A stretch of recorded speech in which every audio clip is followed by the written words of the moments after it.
Welcome to a new project video. In this video, we are going to do classification with a Kaggle dataset. We have a dataset about employees and we will try to predict if they will leave or not. You can find the link of the dataset in the description. We will do a lot of data analysis, data visualization, feature engineering, model training, and hyperparameter tuning applications in this video. Let's directly start. We are going to start by importing libraries. We will start with the pandas. We will import matplotlib.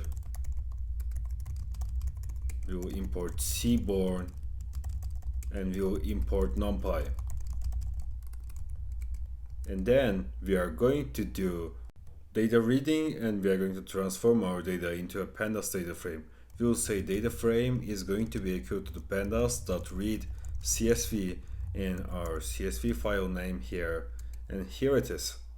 So let's display the first few rows of the dataset and check how it looks like. So as I said at the start, we have a dataset about employees. We have columns like education, joining year, city, payment tier, age, gender, ever benched, experience in current domain, and our target variable leave or not. We have 1, 2, 3, and 4 numeric columns. These are dates and these are like classes, but it's okay. We have 1, 2, 3 categorical columns. We are going to do encoding if we are going to take them for the model training side, and our data set looks great. So let's start working on it. Firstly, let's get statistics for the numerical columns. For that, we will say data frame that describe here. So here are the statistics of the numerical columns, like the average age is 29 and average joining year is 2015 and average experience in a domain is 2.9. We can see that the youngest employee is at 22 and the oldest one is at 41, and great. So let's get general information about our dataset using .info. By using dataframe.info, we can see the memory usage here and non-null counts of the columns and data type they contain and the column count here. I love using dataframe.info when I'm building a project. So great. Let's check if we have any NA values. For that, we will say dataframe is NA, and when we say that, we are going to see booleans for every entry, and we need to use that sum here with the is NA, and we are going to see the sum of the NA valued rows for each column, and we have no NA values in our data set. So let's check for the duplicates. We will say data frame that duplicated and see the duplicates. You can see that if we have any duplicated rows like this, but again we can't work like this, so we will say that sum again, and we are going to see the total number. We have a lot of duplicates in our data. Let's clean them. So we can say data frame drop duplicates and just run this, but this won't update the original data frame. It will just display like this. Like you can see, our row count is decreased, but when you run this cell, you are going to see it's not updated. It's not 0. So we need to do something else. We can either assign this as data frame, or we can just use the in place, like in place equals to true. And when we run this line, this is going to clean the duplicates on the original data frame. Like I'm running it and I'm just going to check for the duplicators again, and you can see that it's 0 now. So if you want to update your original data frame, it works mostly with pandas functions. You can just use in place equals to true when you're applying it, and it will update the original data frame. Okay, great. Let's start to discover the data set. Let's group our data by education and calculate the mean age for each group. So for that, we will say data frame.group by education, and we are going to take the values of age and we will use the mean as an aggregation function. Here it is. So we can see the average age here, and we got the information we wanted. Great. So now let's do a sorting operation. Like I'm just going to call the data frame here, and you can see that they are sorted in a random order. So we are going to sort them by df sort values, and let's sort them by joining year. And let's set ascending equals to false, or just say true for seeing the oldest employees, not the oldest in company. Like this employee worked more in the company than this employee, and we can see that our data frame is sorted. But I'm just going to show you a thing. It's not sorted here originally. So what we can do is, I'm just going to show you that once again. We can use in place equals to true, and when I do that, you are going to see that it's going to sort in ascending order in here also. So you can use in place equals to true with pandas functions. It's a really useful thing. Great, let's do some data visualization. Let's plot a histogram of age column. So we will say plt.histogram, and we will say data frame age, and let's set the bins as 20. And we are going to set the x label as age, and let's set the y label as frequency, and use plt.show here. Here it is. Also, you can add a title like plt.title histogram of age. Like, you can just run like this, and you're going to see the title in here. Great. Let's generate another plot. Let's create a bar plot of gender counts. So let's use Seaborn this time. We will say sns.countPlot, and we are going to set the data, and we will say x gender. So we will use x label is going to be equal to the gender, and y label is going to be equal to the count this time, and we will say plt.title, and we can say that count of genders, and we can just use plt.show and get our count plot. Okay, this count plot is nice. We can see that we have more male employees in our dataset. Okay, let's create a new one. Let's plot a box plot of experience in current domain.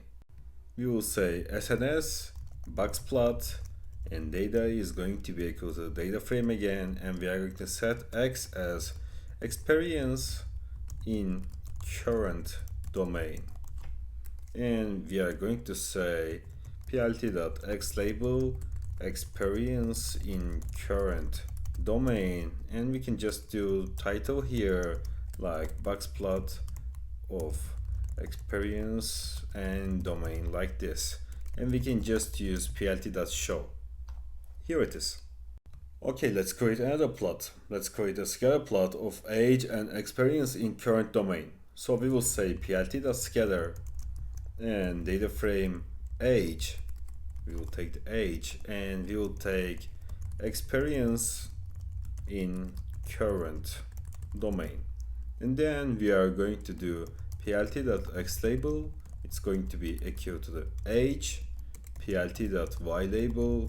It's going to be equal to the experience in current domain, and we will set title like plt.title, and we can just say experience, domain, and age scatter plot, and we can just use plt.show here. Here it is. Okay, great. Let's do some group bys. Group bys are really good for data exploration. Let's group our data by payment tier and calculate the count of leave or not for each group. That was our target. So we will say data frame.group by payment tier, and we will say leave or not dot value counts. Here it is. So we can understand from this that employees with payment tier 1 who didn't left is 141, and who left is 77, and employees with the payment tier 2 who left is 343, and who didn't left is 227. Okay, great. Let's calculate the average age for rows where leave or not is 1, which means the employee is left. So we are basically going to find the employees who left their mean age. So we will say data frame live or not equals to 1, and we will take the values of age and we will use mean here. It's 30.22. Also we can change this age, like we can just do payment tire, but it's class-based column, so it won't be really showing something, but it's 2.54. You understand the point. Great. Now group our data by city and calculate the total count of employees for each city.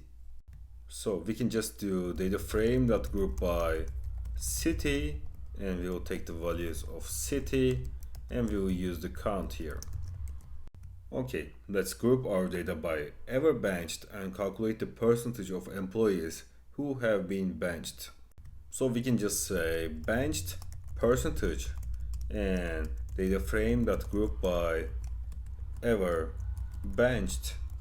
Also, I need to use this kind of parentheses instead of brackets for it to work, and we are going to say ever benched and then that count, and we will say divided by length of the data frame, and at the end, because we are going to take the percentage, we will say multiplied by 100. Okay, let's see the benched percentage now. 86% is never benched and 13% is benched at least one time. Great. Let's group our data by education and gender and calculate the mean age for each combination. I'm trying to cover most of the topics, like now we are going to do 2-column grouping and we are going to do different approaches like this because I want this video to be informative as possible. So let's group our data by education and gender, and we will take the age and mean here like this. Great, we got the average age per gender and per education level. Okay, let's do another group by. Let's group our data by payment tire and calculate the standard deviation of experience in current domain. So standard deviation gives us idea about the distribution of the values, and we will say experience in current domain, and we will use standard deviation like this in here. Okay, let's group our data by joining year and gender and calculate the total count of employees for each combination. So we will say data frame that group by joining year. Also, I don't need spaces on there, and we will say gender, and we are going to take the gender that count. Great, let's do some more data visualization. Let's do a violin plot of payment tire and age. So let's just say seaborn.violin plot data equals to data frame, x equals to payment tire, y equals to age, and we will set the x label as payment tire and y label as age like this, and we will use plt.show. Here it is. Also, I can summarize what this plot shows you. This plot will show the distribution of age within each payment tire. So I can explain the plot types like this for the future ones. Let's create the pair plot of numeric columns. We will say SNS, pair plot, and data frame. We are going to take the columns like age, experience in current domain, and let's take joining year, and we will use plt.show. A pair plot displays pairwise relationships between numeric columns and can help identify correlations. Great. Okay, let's create a bar plot of city with stacked live or not. So we are going to say city live counts, and we will say data frame that group by city, and we are going to take the values of live or not, and we will use value counts, and we will use unstack. And then we are going to do city live counts dot plot, and we will set kind as bar, and we will say stacked true. And let's create the X label as city and Y label as count, and let's set a title like bar plot of city with stacked live or not. This can be the longest title in the world, and we can just say plt.show. But also I want to add legend in this one, so we can just say plt.legend, and we can say title and live or not. Great, here it is. This plot will show how the live or not values are stacked for each city. Great. So we can do box plot of experience in current domain by gender. So we are just going to say SNS box plot, data is going to be equal to data frame, X is going to be equal to gender, and Y is going to be equal to the experience in current domain. And we will say plt.x label gender and plt.y label experience in current domain, and just use title like box plot of experience domain gender, and we can just use plt.show at the end. Here it is. This plot shows the distribution of experience in the current domain for each gender. Great. Okay, let's do some more visualizations, and then we can get to the machine learning and feature engineering side. Let's create a histogram of joining year with overlaid KDA. KDA stands for kernel density estimation. So we will say SNS histogram plot df joining year, and we will set the KDA as true, and then we will do plt.xlabel joining year and Y label. Let's pass the title for this frequency, and let's say plt.show. Here it is. This plot combines a histogram with a kernel density estimation for joining year. Okay, let's do the grouped bar plot of education versus average experience in current domain by gender. So we will do like grouped is going to be equal to the data frame that group by, we will say education and gender, and then we will say at the end experience in current domain, and we can just use mean then unstack like this, and then we will say group.plot, and we will set the kind as bar, then we will say x label is going to be equal to the education, and Y label is going to be equal to the average experience in current domain, and let's use plt.show here. Here it is. So I think that recording software didn't record this part, so I'm just going to quickly show you that. I just use this like that. I used mean unstack, then I used dot plot, and I set the kind as bar, and I added x label as education and Y label as average experience in current domain, and here we got this. This plot shows the average experience in the current domain for different education levels, grouped by gender. Okay, let's create stacked area plot of joining here versus count of ever bunched.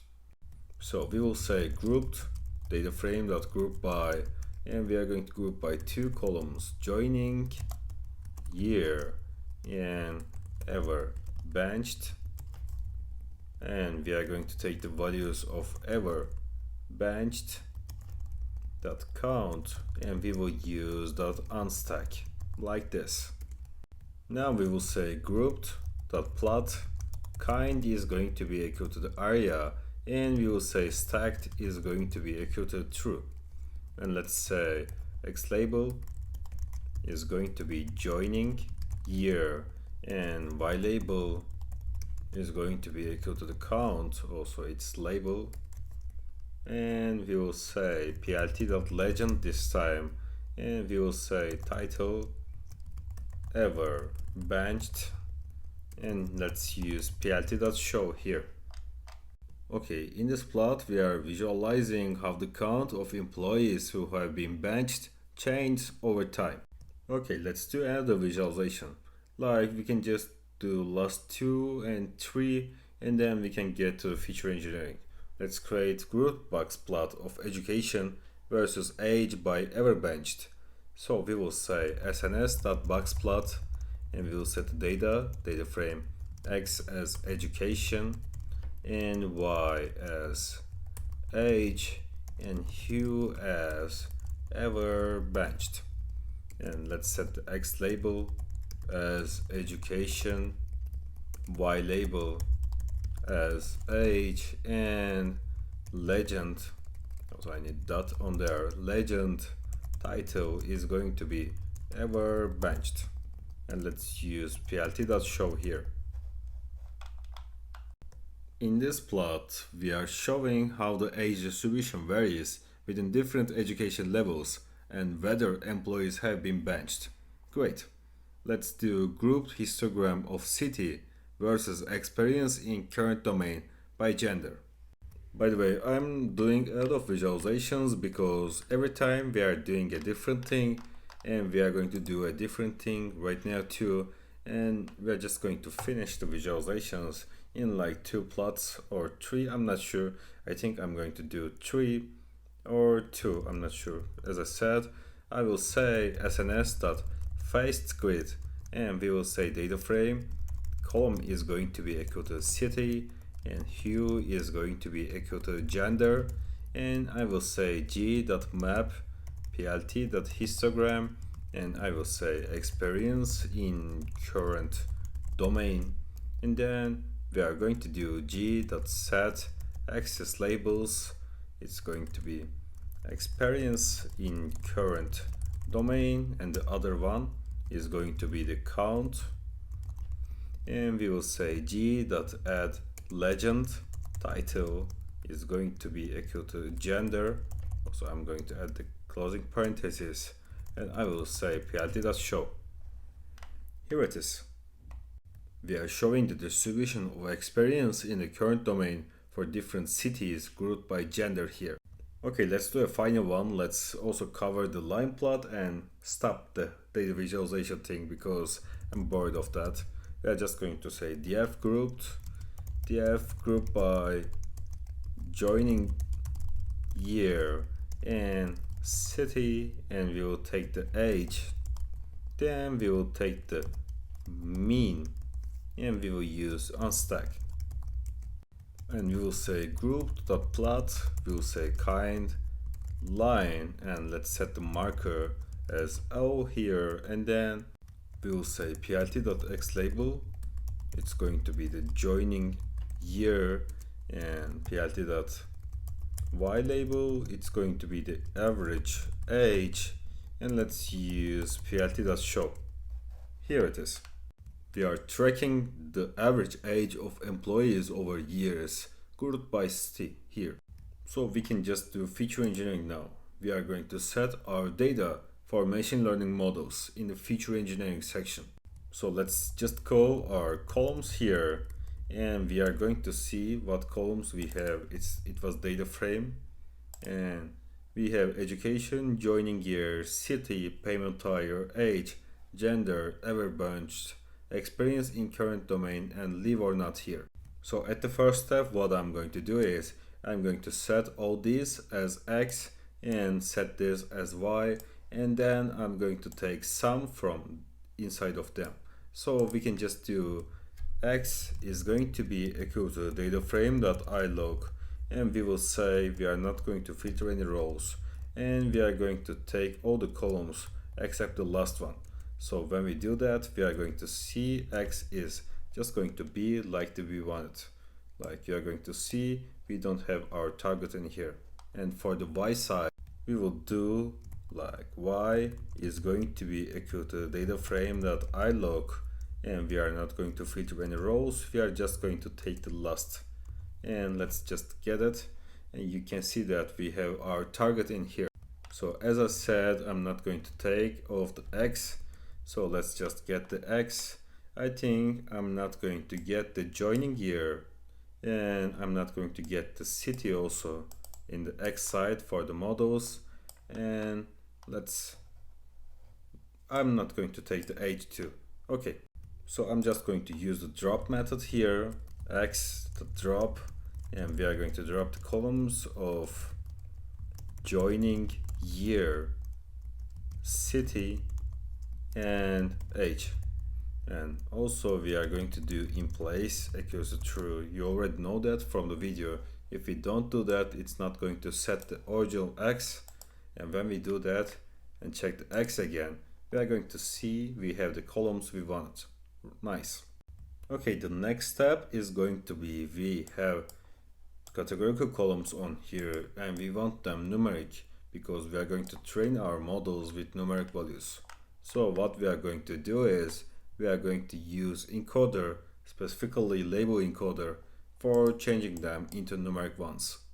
So I will say from sklearn import preprocessing, and I will say label encoder is going to be equal to the preprocessing dot label encoder, and I'm going to use this label encoder in the categorical columns here. So how we are going to use that is I will just say x, and let's start by the education is going to be equal to the label encoder dot fit and transform, and we will say x education here. And after running this, you are going to see that this categorical values is going to be numeric right now. Great. So now we are going to do the same for the gender and everbenched. So we will just do, let's copy this too, and we will do for gender. And let me check the spelling of the everbenched. And this is going to be like that too. And here is the new version of our x. 1 second. Oh, I made a typo. It's going to be like this. And now we can check our x. Here it is. We all have numeric values. So we have a data at the same scale levels, and we don't need to use any scaling operation in here, but I'm going to show that for you to learn. You don't need to do that if you want to, because we don't have a value in other scale level. Like if we had like 40, 50 in the experience in current domain column, or we just took the age column, we need to scale our data in that case, but now we don't need to, but we can just do for the video. Let's firstly do train test split. We will say from sklearn dot model selection import train test split, and we will say xtrain, xtest, ytrain, and ytest. We will use train test split x, y, and test size 0.2. We are splitting our data because we want to evaluate its performance. We are going to train our models on the training data xtrain and ytrain, and we are going to evaluate their performance using xtest and ytest. We are going to do predictions with xtest with our model, and we are going to check their correctness on the ytest. So I'm not sure about the scaling side, but I'm just going to show you on the video. I'm going to do like from sklearn.preprocessing import standard scaler, and we are just going to set scaler as standard scaler, and then we will do scaled xtest. Let's start with train, scaled xtrain. We'll use scaler fit. Also I need to use like scaler dot fit transform, and we will say xtrain, and we are going to do the same for the xtest, and we will do scalar dot fit transform x test. Okay, before starting in the machine learning, let's just create a function for the evaluation of the model performances. Like we can call that function with our predictions every time, and we don't need to write like accuracy every time. So we will say from sklearn.matrix import accuracy score, and we are going to define a function as model performance, and let's say predictions as the input, and we will be printing like print accuracy score in model is, and we will use that format accuracy score y test and predictions. Okay, we can start with our first model. Let's start with logistic regression. We will say from sklearn.linear model import logistic regression, and let's say logistic model, and we will initialize the logistic regression here. Then we will say logistic model.fit. Remember, we are going to use our training data on the model training y train, and then we will do, let's just fit it our data, and then we are going to get predictions with our model on logistic predictions, and we will say logistic model.predict scaled x test, and let's get the model performance with our function with logistic predictions. Our accuracy score is 0.65, which means that our model is 65% accurate.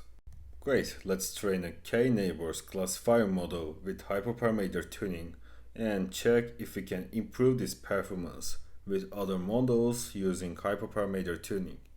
So let's start by importing the grid search, because we are going to use that for the all hyperparameter tuning steps. We will say import grid search cross-validation, and then let's just import neighbors, import k-nearest classifier, and then we are going to define a set of parameters.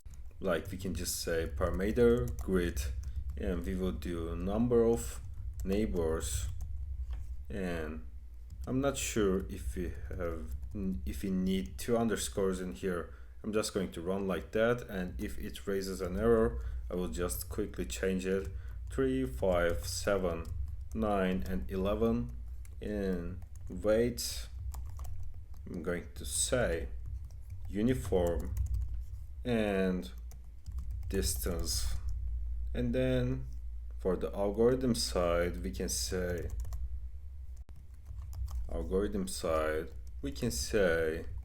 auto and bold tree and kd tree, and just say brute in here. So we are just going to do grid k nearest neighbors here, and it's not k nearest neighbors, it's k neighbors, I'm sorry. We will say grid search cross-validation, and then we will say k neighbors classifier and parameter grid, and we are going to say cross-validation is going to be equal to the, let's say, 3. Okay, and we are going to fit this into our data. It can take some time. Also, let's use xtrain in here, and I'm going to be in here when it finishes. I think it's because of 2 underscores, and let's check if it's going to run. Okay, great. Oh, it didn't take time, it just completed in a second. Okay, let's print the best parameters which are chosen from the grid search. Let's print best parameters and grid kn.best params, and we can just do, we need this in here, and I think we need to fix this typo, and we can see the best parameters in here. We can check its performance like k neighbors predictions, and we'll use grid kn.predict using scaled x test, and we will take the model performance with kn preds. our accuracy from the k-neighbors is 0.65. It was similar with the logistic regression, so we can try another model. Let's try support vector machines. Like we're going to say from sklearn.svm import svc. svm is support vector machines and svc is the support vector classifier in here. We will say svm is going to be equal to support vector classifier. Then we will say parameter grid, and we are going to define a set of parameters, and let's say like c. For the c values we can give 0.01. also you can extend these values. I'm not going to do that because I don't want long training times on the video. I will say kernel, and it can be linear, RBF, and poly. Let's just limit the parameters like this. And I will say grid SVR, and actually SVC we can say support vector classifier, we can say grid search cross validation, SVM, and parameter grid. And then we are going to do cross validation is going to be 3 again, and we can just fit this with support vector classifier dot fit using our scaled X train and Y train. So we can just get the best performing parameters, here, and we can see that 0.5 is chosen for the C and RBF is chosen for the kernel. Now we are going to do predictions with this model. We will say predictions support vector classifier and grid support vector classifier dot predict scaled X test, and we are going to call our function model performance, and we will give the predictions support vector classifier, and we can see that our accuracy is improved. We have 0.68 now. Great. Let's train a decision tree classifier model.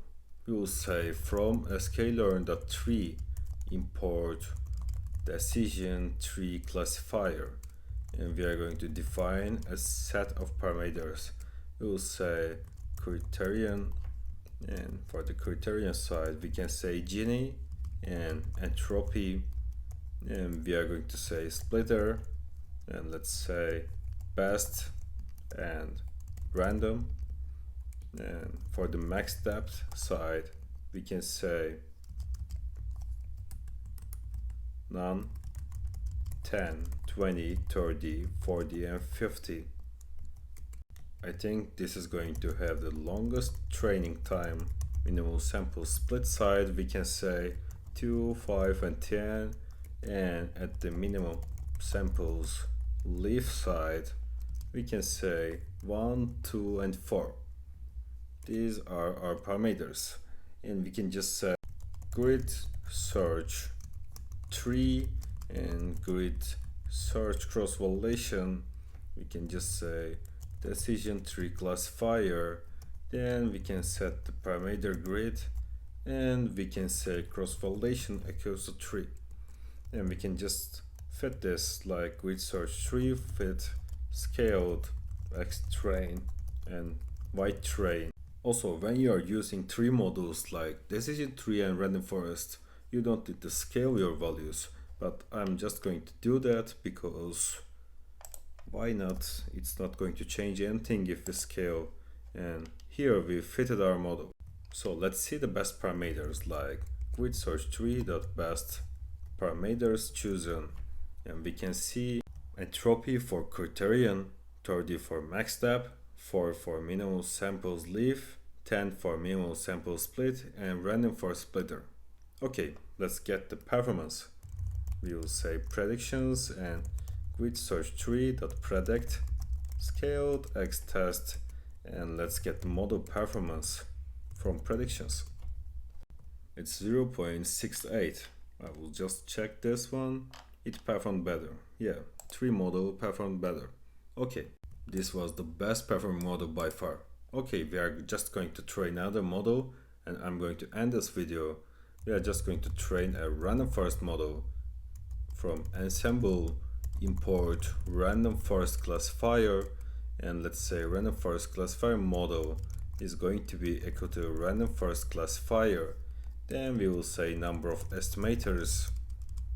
I'm just showing you a different way to define a parameters grid. I will just say 32, 64, 128, 256. Maximum features is going to be 2, 3, and 4, and bootstrap is going to be true and false, and OB score is going to be true and false. And we will say parameters grid is going to be equal to number, also in the dictionary, number of estimators, and it's going to be number of estimators. And maximum features, you can just choose one when you're training models. I'm choosing this path, it's easier I think. Maximum features, and we have bootstrap, it's going to be bootstrap, and we have OB score, and we will just use OB score here. I hope I didn't make an. So at the next step we will say grid random forest classifier, and it's going to be equal to the grid search cross validation RFC model and parameters grid. Also let's set the cross validation as 3, and we will say grid rfc.fit scaled. Once again, you don't need to scale with 3 models. I'm just doing it because it will don't do anything bad. We are missing this in here, and now it's going to run perfectly. Great. Okay, we have our model now. Let's see the best performing parameters like grid, random forest classifier, best parameters. We can see that we have false for the bootstrap, 2 for maximum features, 128 for the number of estimators, and false for OOB score. Great, let's see this model's performance. Let's say predictions, and we'll use grid random forest classifier. We need underscore, predict, scaled, x test, and let's get the model performance. Preds. This was the best performing model. Here is our winner. So that was all for this project. Thanks for watching.